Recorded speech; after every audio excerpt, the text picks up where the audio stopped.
सो कि class 12th का vectors का 2023 बोर्ड का इंपॉर्टेंट क्वेश्चन है, प्रीवियस ईयर क्वेश्चन है कि आदि अबाई the projection of the vector i cap plus J cap plus के cap on the vector p I cap plus J cap minus two cap is 1/3, find the values of p. ठीक है, easy सा question है। हमें projection दिया हुआ है vector का 1/3 दिया हुआ है, इन दोनों वेक्टर्स का प्रोजेक्शन 1/3 दिया हुआ है, ये ऑन द वेक्टर ये। अब ये चीज़ का ध्यान रखना है, बच्चे बहुत ज़्यादा गलती कर देते हैं, इस वेक्टर का प्रोजेक्शन इस पे है। ठीक है, इसका मतलब इसको वेक्टर, आपको देखो वेक्टर प्रोजेक्शन की पहले सबसे पहले फॉर्मूला पता होना चाहिए कि प्रोजेक्शन जो होता है वो क्या होता है। अब मैं अगर ए और बी के हिसाब से देखूँ तो A dot B upon modulus of B, ये प्रोजेक्शन ऑफ वेक्टर है ए ऑन बी का। ठीक है, प्रोजेक्शन ऑफ वेक्टर है ए ऑन बी का, ये बी के ऊपर प्रोजेक्शन हो रहा है वेक्टर ए का। और इसी तरह अगर मैं बात करूँ प्रोजेक्शन बी ऑन ए का, तो वो ए डॉट बी तो ऊपर सेम रहेगा लेकिन नीचे अपॉन ए आ जाएगा। ठीक है, ये सिंपल सी छोटी छोटी चीज़ें आपको ध्यान रखनी पड़ेगी। तो projection on A on B is given by ये है, तो हम क्या करते हैं वेक्टर इसको ए मान लेते हैं, इसको बी मान लेते हैं ताकि आपके लिए ईजी हो जाए। ठीक है, तो क्या करते हैं, let vector A is equal to I cap plus J cap plus के कैप, और वेक्टर बी हम क्या कर लेते हैं पी आई कैप प्लस जे cap minus two K cap. हमें क्या फाइंड करना है, हमें वैल्यू पी की फाइंड करनी है, हमें जो इस वेक्टर के अंदर दिया हुआ है, और हमें साथ साथ में प्रोजेक्शन भी दिया हुआ है। गिवन प्रोजेक्शन कितना दिया हमें, प्रोजेक्शन 1/3 पर।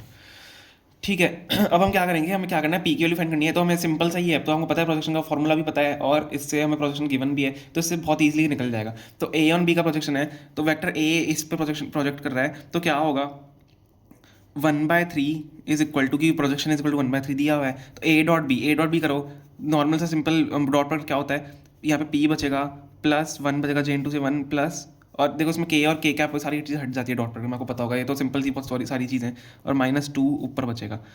ठीक है, सिंपल सा है, अपॉन मॉड्यूलस ऑफ बी। अब मॉड्यूलस ऑफ बी है, ठीक है, मैग्नीट्यूड होता है, वैसे मॉड्यूलस में बोल रहा हूँ, मैग्नीट्यूड ऑफ बी होता है, तो क्या होता है अंडर रूट वेक्टर का स्क्वायर हो जाता है, एक एक वेक्टर का स्क्वायर हो जाता है, तो अंडर रूट जैसे आई कैप का होल स्क्वायर प्लस जे कैप होल स्क्वायर प्लस के कैप का होल स्क्वायर, ऐसे ही हो जाता है।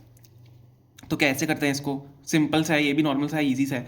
तो हम क्या करेंगे, मैग्नीट्यूड कर देंगे वेक्टर का, बी वेक्टर का, तो क्या होगा under root P square plus 1 का स्क्वायर प्लस 2 का स्क्वायर। अब माइनस टू का स्क्वायर करोगे तो +2 का स्क्वायर ही हो जाएगा वो।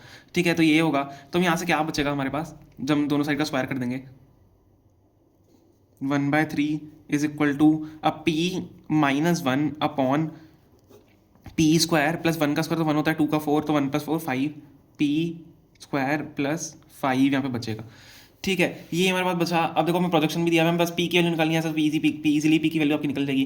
तो इसको क्या करो, इसको क्रॉस मल्टीप्लाई कर दो, क्या बचेगा हमारे पास 3p-3 is equal to root P square plus 5, ये हमारे पास बचेगा क्रॉस मल्टीप्लिकेशन करने पे।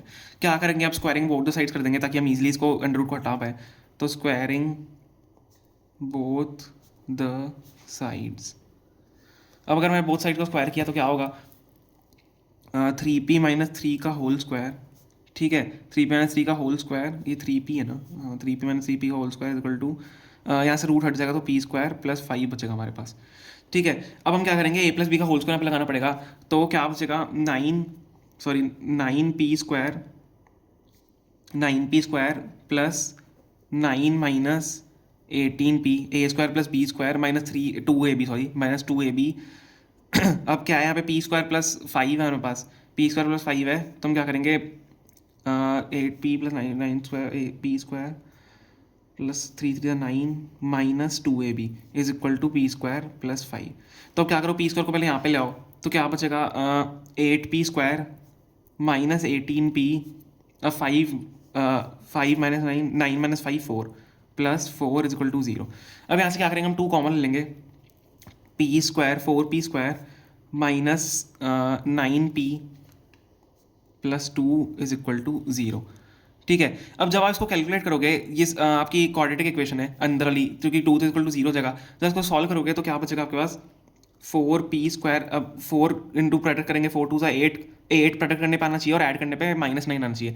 तो क्या क्या आपका बचेगा, अगर हम ऐड करने प्रोडक्ट करने पे 2 प्रोडक्ट करने पे 4 2 8 आए, और आपका ऐड करने पे -9 आए, कैसे होगा। तो जब कैलकुलेट करोगे 4p 4 2 8p 8 1 8 हम कर लें -8 -9 -8p -9 minus 8p minus 1p plus 2 is equal to 0। ठीक है, ये आपका नॉर्मल से क्वाड्रेटिक इक्वेशन है। 4 ऐसे कॉमन ले लो, क्या बचेगा, p माइनस 2।